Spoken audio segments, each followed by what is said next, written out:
Gomez LX. Tante-tante culik aku dong. Culik dong, aku dong. Culik dong, culik dong. Culik dong, aku dong.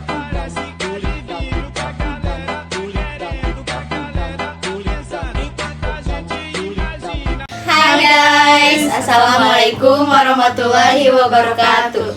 Perkenalkan, nama saya Sigi Natasha Pusparani dengan NIM 209231167. Dan saya Anggi Fitria dengan NIM 209231165. Saya Yuli Atriani dengan NIM 209231199. Baik, di sini saya akan menjelaskan tentang asal-usul Lotemart dan apa itu pengertian dari analisis SWOT dan siapa penemu analisis SWOT. Yang pertama mungkin akan dijawab oleh Kak Anggi. Boleh Kak Anggi? Baik, jadi Lotemart adalah salah satu rantai supermarket besar yang berasal dari Korea Selatan.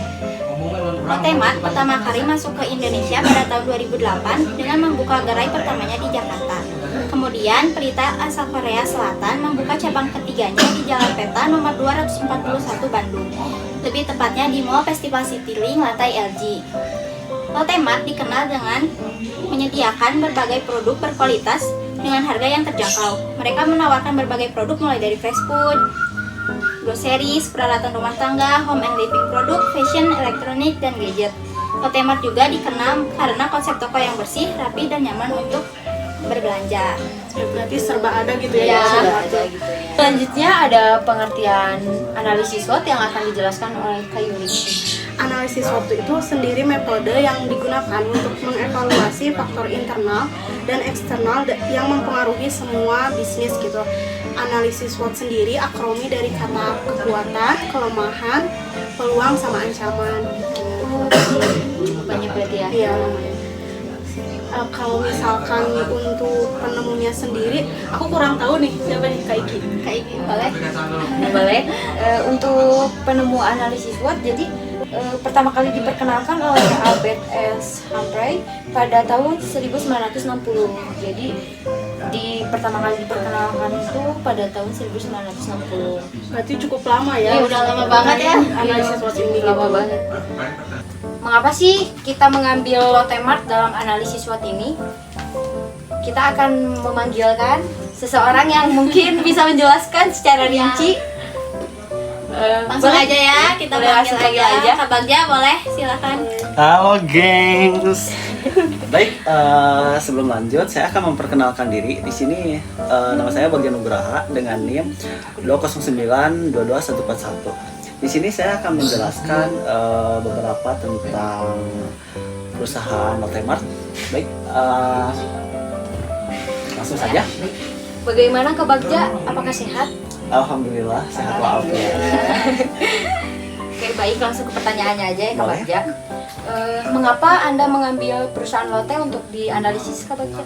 Karena perusahaan tersebut dikenal sebagai salah satu supermarket yang sukses dalam menarik berbagai segmen pasar dan mempertahankan kompetitifnya di tengah persaingan industri retail yang ketat. Melalui wawancara ini diharapkan dapat memperoleh wawasan yang dapat bermanfaat bagi banyak orang dan juga perusahaan lain untuk menerapkan konsep STP dalam strategi pemasaran mereka. Berarti cukup bermanfaat ya Kak Bagja ya? Iya. Nah, kalau untuk contoh perusahaan yang Kak Bagja ambil kan Lotemart nih. Iya. Nah, kalau di perusahaan Lotemart sendiri itu penerapan SWOT-nya itu kayak apa sih dalam segi kekuatan? Misalkan faktor-faktor yang membuat Lotemart memiliki keunggulan kompetitif dibanding dengan supermarket lainnya. Oh, iya. Untuk Lotemart sendiri memiliki beberapa keunggulan kompetitif seperti skala operasional yang besar, jaringan distribusi yang luas, dan keahlian dalam menghadirkan produk-produk berkualitas dengan harga yang kompetitif. Selain itu, inovasi dalam layanan pelanggan dan strategi pemasaran yang efektif juga menjadi faktor yang penting dalam mempertahankan daya saingannya. Itu saja mungkin. Kalau misalkan dalam menggunakan teknologi ini untuk meningkatkan efisiensi operasionalnya dan memberikan pengalaman belanja yang lebih baik bagi pelanggan gimana? Oh iya. Untuk Lotemart telah mengadopsi berbagai teknologi untuk meningkatkan efisiensi operasional dan memberikan pengalaman belanja yang lebih baik kepada pelanggan. Mereka mungkin menggunakan sistem manajemen rantai pasokan yang canggih untuk mengoptimalkan persediaan serta teknologi kasir mandiri untuk pembayaran digital untuk mempercepat proses transaksi. Selain itu, mereka bisa menggunakan analisis data untuk memahami perilaku belanja pelanggan dan menyesuaikan penawaran dan promosi secara lebih dan tepat sasaran. Teknologi juga bisa digunakan dalam layanan pelanggan dalam mencari produk, mendapatkan penawaran khusus, atau bahkan memesan barang secara online. Untuk pengiriman atau pengambilan itu bisa di toko. Berarti tergantung pelanggannya sendiri itu ya? Iya, benar. Kak Bagja, aku mau nanya nih, Boleh. apa sih hambatan yang dihadapi oleh Lotemat dalam manajemen persediaan? Nah, untuk hambatan tersendiri ada beberapa hambatan yang mungkin dihadapi oleh Lotemat dalam manajemen persediaan, termasuk fluktuasi, permintaan pelanggan yang sulit diprediksi, tantangan dalam mengelola persediaan produk yang memiliki umur simpan terbatas, resiko kehilangan atau kerusakan barang, serta kompleksitas dalam koordinasi rantai pasokan, terutama dengan jumlah toko yang besar. Selain itu, perubahan dalam regulasi pemerintah terkait impor atau distribusi produk yang dapat menjadi faktor yang mempengaruhi manajemen persediaan mereka. Nah, Kak Bagja, selanjutnya bagaimana Lotemat mengatasi tantangan dalam meningkatkan layanan pelangganannya? Untuk Lotemat telah mengadopsi berbagai teknologi untuk meningkatkan efisiensi operasional yang memberikan pengalaman belanja yang lebih baik kepada pelanggan. Mereka mungkin menggunakan sistem manajemen rantai pasokan yang canggih untuk mengoptimalkan persediaan serta teknologi kasir mandiri atau pembayaran digital untuk mempercepat proses transaksi. Selain itu, mereka bisa menggunakan analisis data untuk memahami perilaku belanja pelanggan dan menyesuaikan penawaran dan promosi secara lebih tepat. Teknologi juga bisa digunakan dalam layanan pelanggan dalam mencari produk, mendapatkan penawaran khusus, atau bahkan memesan barang secara online gitu untuk pengiriman atau pengambilan di toko tersebut. Baik, Bagja, aku ada pertanyaan lagi nih, nggak apa-apa? Gak apa-apa. Apa nggak capek gitu? Nggak jawab terus? Tidak sih, karena sudah menjadi kewajiban saya menjawab pertanyaan dari kalian. Iya, baik. Nah, Kak Bagja, Boleh. di sini aku punya pertanyaan lagi buat Kak Bagja ya. Boleh. Jangan bosan-bosan ya, Kak Bagja. Siap. Apa sih peluang pertumbuhan yang dapat dimanfaatkan oleh Lotemart di pasar retail?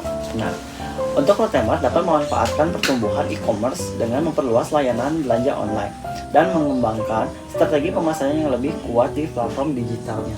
Oh, jadi lebih menyebar gitu ya? Ya, Kalau lewat jadi online lebih gitu ya? luas gitu, lebih mempermudah untuk belanja juga. Iya. Nah, selanjutnya ada lagi nih Kak Bagja, Kak Bagja kan? Gak apa-apa, tanyain aja.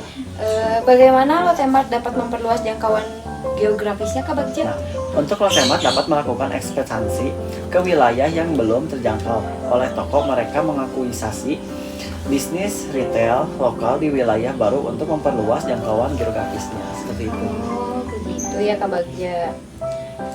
Sebaiknya ada pertanyaan lagi? Baik, Dari Kagi mungkin? Iya, Kak Anggi ada pertanyaan. mungkin? Boleh ya Kak Bagja? Nggak Boleh, apa-apa. nggak apa-apa. Tanyain aja. Apa sih ancaman eksternal yang mungkin mempengaruhi kinerja Lotemat? Persaingan dari supermarket lain yang menawarkan harga lebih kompetitif dapat mengancam pangsa pasar Lotemat.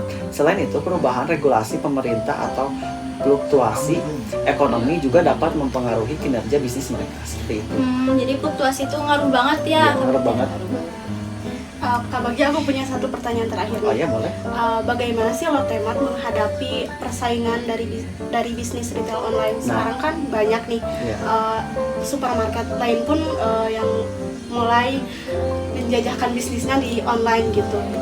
Nah, untuk Lotemat sendiri harus meningkatkan kehadiran dan strategi e-commerce mereka untuk bersaing dengan bisnis retail online. Ini mungkin memperlibat investasi dalam infrastruktur teknologi, strategi pemasaran digital yang lebih agresif, dan meningkatkan layanan pengiriman. Berarti ningkatin dalam layanan pengirimannya mungkin Nah, iya. sama promosi digitalnya. Jadi itu ya. Ada yang mau ditanyain lagi mungkin? Kayaknya udah Kalau cukup ya. Cukup, Kayaknya udah cukup. sudah cukup materi dan ilmunya Kak Bagja. Mungkin sekian dari kelompok kami. Mohon maaf bila ada kesalahan kata atau kesalahan penyebutan. Kurang lebihnya mungkin dimaklumi saja. Iya. Sekian dari saya, dari teman-teman saya juga. Wassalamualaikum warahmatullahi wabarakatuh. See you.